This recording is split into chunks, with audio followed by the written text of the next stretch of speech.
This episode of AU Manufacturing Conversations is sponsored by Ethical Clothing Australia, ahead of the Ethically Made in Australia pop-up event.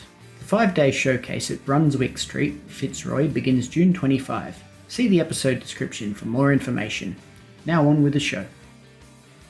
Hey Rachel, thank you very much for joining us here on AU Manufacturing Conversations. It's nice to have you on the program. Thank you very much for having me. It's great to be able to speak to our work and get out to a wider audience. So let's get acquainted. I'd like to hear a little bit, please, about your background, about your current work at Ethical Clothing Australia. So I am the National Manager at Ethical Clothing Australia. My background has been in the not-for-profit space, so nearly 20 years working in the not-for-profit space and historically working more at the grassroots level with people and working in and around human rights spaces, so women's rights, labour rights, which led me to, in a former role, be the Executive Director of a Melbourne-based direct service support for women who had experienced modern slavery and primarily weren't able to garner access from government support programs, which led to significant years of advocacy to ensure their human rights were protected and fulfilled, which led me to a Master of Human Rights Law. And at that junction, I became particularly interested in the intersection between business and human rights and how you hold businesses to account for human rights. And so really when the role at Ethical Clothing Australia came up, which cut across a predominantly female workforce, labour rights, and looking at how you hold businesses accountable, I put in my application and here I am. And Ethical Clothing Australia is a not-for-profit and we've been around for about 25 years. We are a multi-stakeholder initiative, so representatives from union, industry, and also businesses themselves, individual businesses. It was really born out of recognition of the high rates of exploitation that existed in the local textile clothing and footwear or TCF industry, and those stakeholders coming together to work out ways in which they could address that exploitation. For obviously the unions, they were looking at worker rights, and for businesses and the industry, they wanted to elevate those businesses doing the right thing and create a more transparent industry. And so Ethical Clothing Australia was sort of born out of that, and it is an accreditation program that audits the business operations of businesses that are Australian-based businesses that have local manufacturing, and the audit covers from design through to dispatch and is undertaken once a year. And upon completion of that audit, they are able to signify that they are accredited with us and that the people in their in-house operations and within their supply chain, right down to what's called an outworker, so often an older woman, a more mature woman working from her own home. So their complete supply chain is audited to ensure the labour rights against Australian workplace laws, relevant Australian workplace laws, are being upheld and protected. So on the right skill level, earning the right wage, under the right employment conditions, getting their superannuation and all their entitlements. Right. Well, I'd like to hear a bit more, please, about what the TCF industry looks like in Australia. What can you say about its size and shape? And you mentioned outworkers. I guess they aren't a feature of every single sector of manufacturing. Tell me about what TCF looks like, please. Yeah, sure. I mean, I guess when we talk about the size, people are often quite surprised to know that we do still have a local TCF industry here.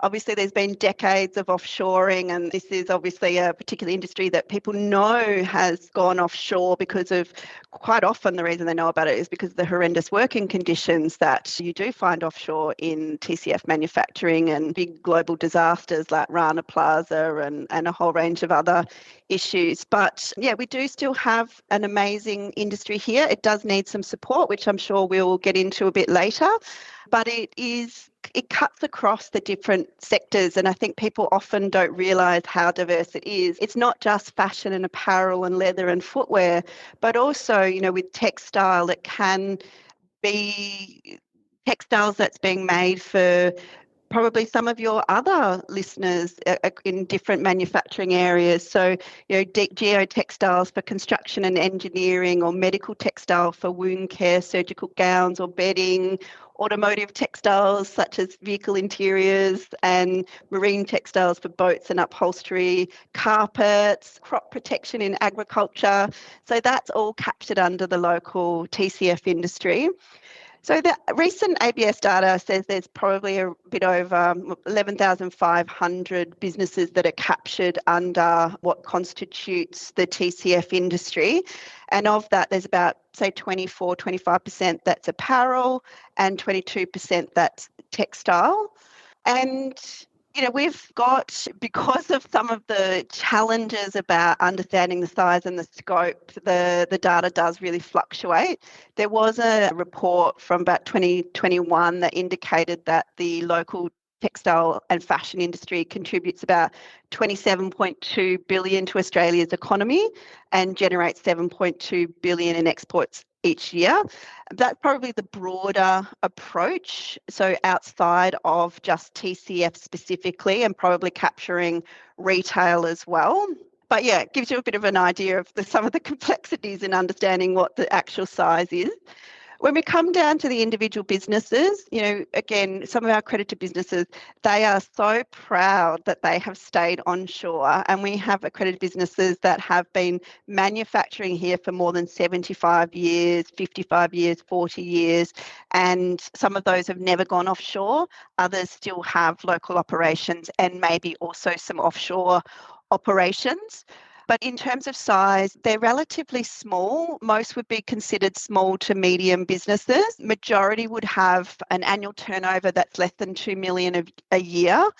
And we know from, cutting across with some of the work we do around labour rights and my background, we know that under modern slavery reporting requirements, which only captures those businesses that are revenue is in excess of 100 million, there's only about 15 businesses that are specific to the TCF industry that are captured under that modern slavery reporting. So you can see that the size of the individual businesses are pretty small. And then turning to the size of the workforce itself is, again, this is particularly challenging, and coming back to what I said earlier about outworkers, often data doesn't capture outworkers correctly as being involved under the textile, clothing and footwear industry. They're often considered small business owners or subcontractors or a whole range of other categories, and not employees under the textile, clothing and footwear industry. So the ABS recommends there's about 40,000 people that are employed in the local industry. But again, it's problematic because of potentially that mischaracterisation of particularly outworkers as being part of this industry. And also coming back to, why we exist is the exploitation that exists around that quite large element of the workforce where they might be off the books or not recognised at all by anyone as being a worker in the industry.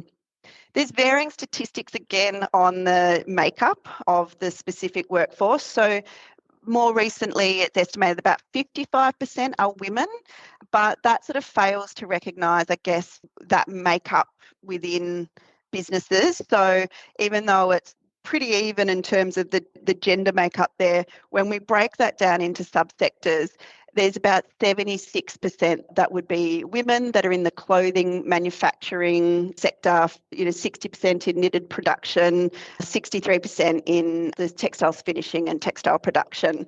So it is, once you sort of break it down and you get rid of those that might be captured under business owners, managers, those sorts of things, the skilled workforce there, it is overwhelmingly women. And it is overwhelmingly more mature women as well. So they estimate about 47% of the workforce would be aged between 50 to 59, and about 17% 60 to 69. So you can already see there that there's probably some challenges in the year ahead in terms of having that skilled workforce in place as they sort of start to retire and shift out of the industry. And another feature of this industry as well, which is it probably features in other manufacturing sectors that you speak to, nearly half of the workforce have been born outside Australia, and a large portion, I guess, of people that we come into contact with from either Vietnam or China. And more recently, we're starting to see some of those, more broader migration patterns coming to Australia are starting to feature in the industry as well. So seeing people from African nations or other areas. So we are sort of seeing that shift.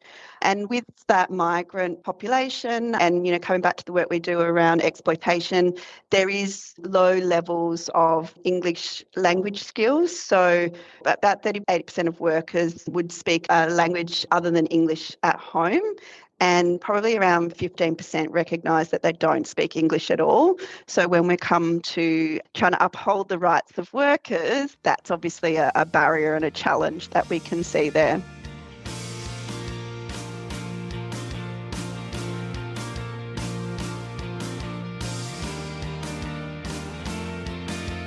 Are you able to talk about the market for what Australian companies make?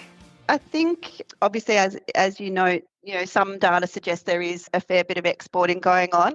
I guess if we bring it back to the local, the market here is often to differentiate it from what we know is happening with the offshoring and trying to compete with lower cost countries like China and Bangladesh and Vietnam. The manufacturers here do tend to make, I guess, more well-made, higher quality products that then sort of appeal to that ethically conscious kind of consumer who want to ensure that what they purchase isn't made within exploitative labour conditions.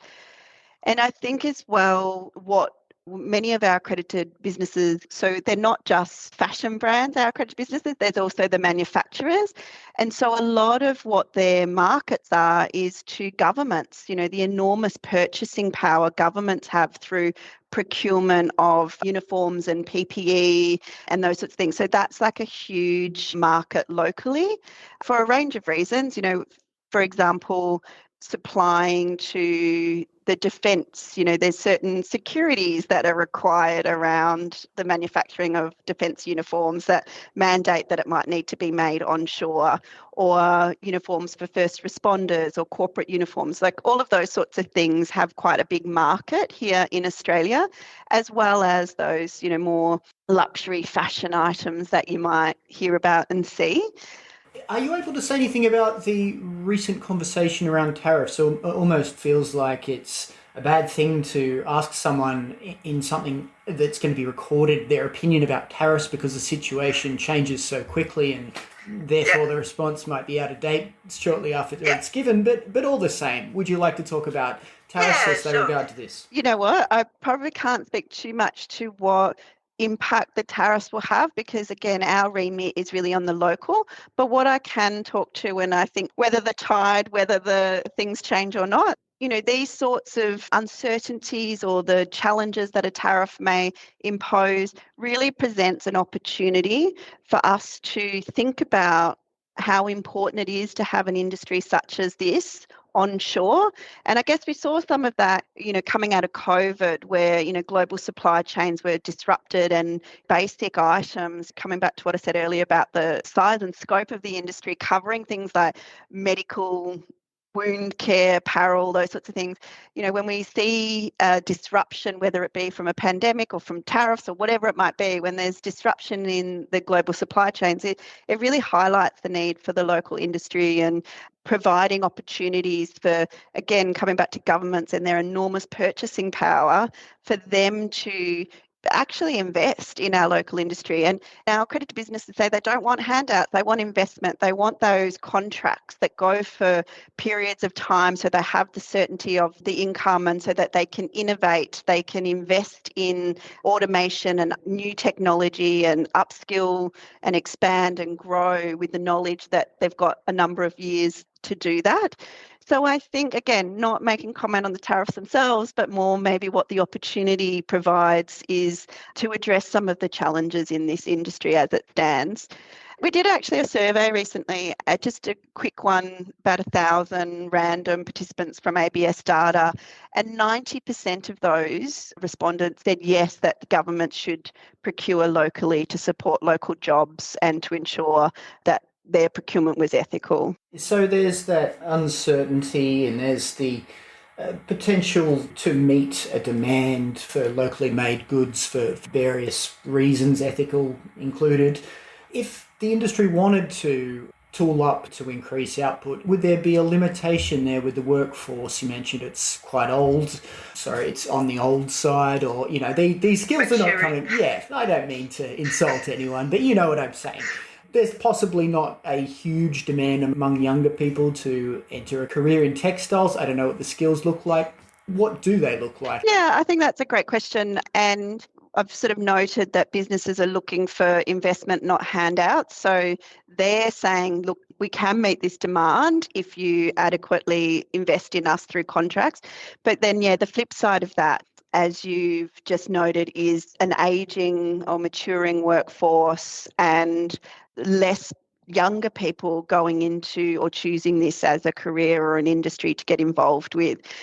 There's lots of reasons that sit behind that, and there's a lot of conversations going on around this, like whose responsibility is it to invest in programs to support the development and skills of the new workforce coming in.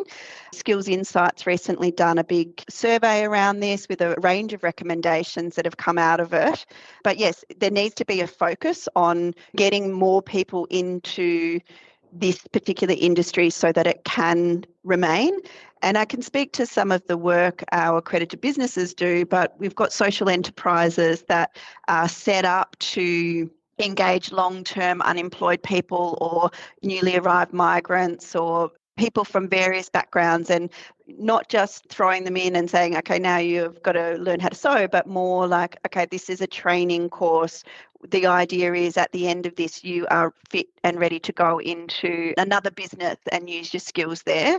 There are TAFE courses and other courses that are out there that are developing the skills, but clearly there's not enough, and there's not enough awareness around going into this particular industry. So we're hoping, again, the skills space isn't so much our space, but I guess where we intersect with that is you want to make sure that any worker going into it is going into a decent job, so that they're not then experiencing exploitation. So there is some significant focus on how we can increase the workforce in the coming years. Well, skills might be a little peripheral to where you're looking. ECA Week is not, I imagine. Tell me about ECA Week and what you've got planned for it. First of all, so ECA Week is our flagship week that's delivered in October, but maybe I'll come back to that because we've got some great things on the horizon. But we do have a pop-up coming up in June. So, well, we're in June now. We've got Ethically Made in Australia pop-up. That'll be happening from Wednesday, June 25th through to Sunday, June 29th on Brunswick Street in Fitzroy.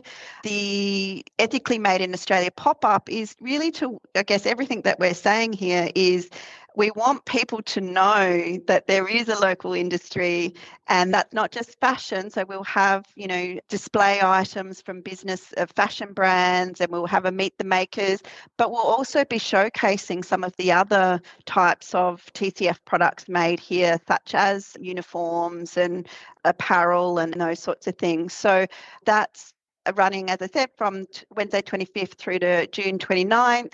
We'll also have a panel discussion on the Thursday evening for any businesses that might be interested in getting accredited with us, and also hosting an event on Friday the 27th, which is more targeted towards the fashion textile students and emerging professionals, with a range of our accredited businesses speaking to them about what they might need to know about the industry and how to make it, I guess. So that's coming up, and we'd love people to drop past, and the tangible, you can see, you can feel these items. And then Ethical Clothing Australia, as you've said, Ethical Clothing Australia Week is running second week of October. This year we will be having events in Melbourne, Sydney, Brisbane, and also in Adelaide. So they're events that we'll deliver, which include networking events, panel discussions around a range of different areas of interest. But it's also, as part of that week, we get our accredited businesses to do their own events as well. And we find them to be incredibly popular because it's often opening up spaces, so a factory or a studio or a retail shop, where the average consumer or even other professionals like procurement professionals can come down and do a walkthrough of a local factory that's making jeans or making uniforms or whatever it might be. So Ethical Clothing Australia Week is also something that we encourage people to get behind and support. Well, that's about all we have time for. Rachel, in closing, would you like to let listeners know where they can go to find out more? So they can head to our website, ethicalclothingaustralia.org.au, and on that website you can obviously learn more about what we do, the accreditation program, our history, but you can also, for the conscious consumer, you can search for clothing brands that are accredited. For those who might be procuring or startups or emerging businesses, you can find an ethical manufacturer on that website as well. And the other things that you can do is follow us on socials. So we're on Instagram, Pinterest and Facebook and Pinterest, and also we're on LinkedIn as well. So people can follow us across those platforms. It's been fantastic speaking to you, Rachel. Thanks for your time, and I'll see you later. Perfect. Thank you so much for having us. That's great.